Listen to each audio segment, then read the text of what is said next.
Bon bah les amis, François Hollande est de retour. Vous savez, François Hollande, cet ancien président qui a complètement ruiné la présidence française et la France aussi, et qui a engendré ce qu'on se tape aujourd'hui.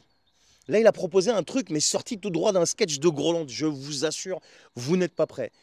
Un statut de réfugié scientifique pour les chercheurs américains qui fuient Trump. T'as bien entendu là.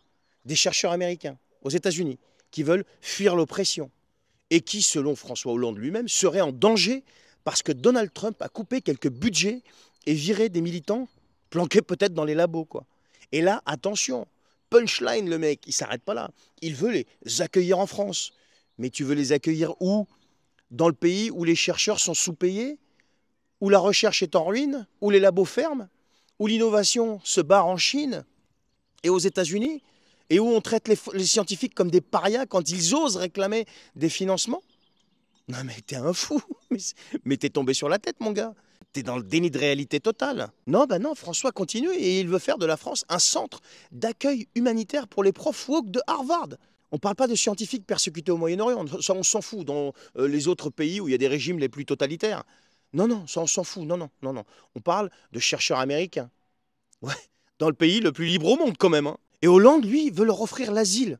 Avec tes impôts, bien sûr. Bah oui, oui, pas avec sa retraite à lui. Non, non. Dans des institutions françaises, des gens en PLS, les gars. Mais putain, il n'y a plus rien qui tient debout dans ce pays.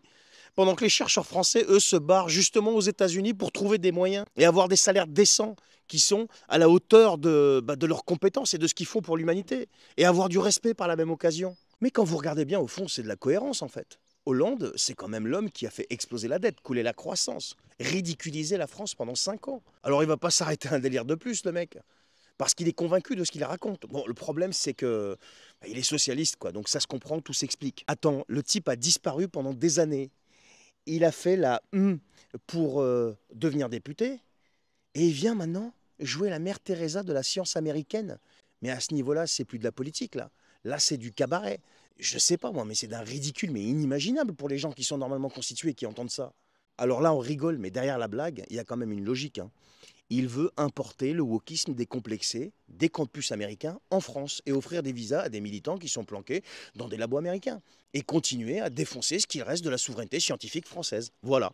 Ça, c'est du Hollande, ça, c'est du socialisme. Non, mais c'est quand même le type qui a mis la France à genoux, qui a complètement défoncé le prestige de la fonction présidentielle et qui a engendré le type qui, lui, a fini de terminer la France et les Français et qui a complètement éclaté au sol la présidence de la République française. Et ce qui fait qu'aujourd'hui, on n'est plus respecté nulle part. Notre parole vaut zéro.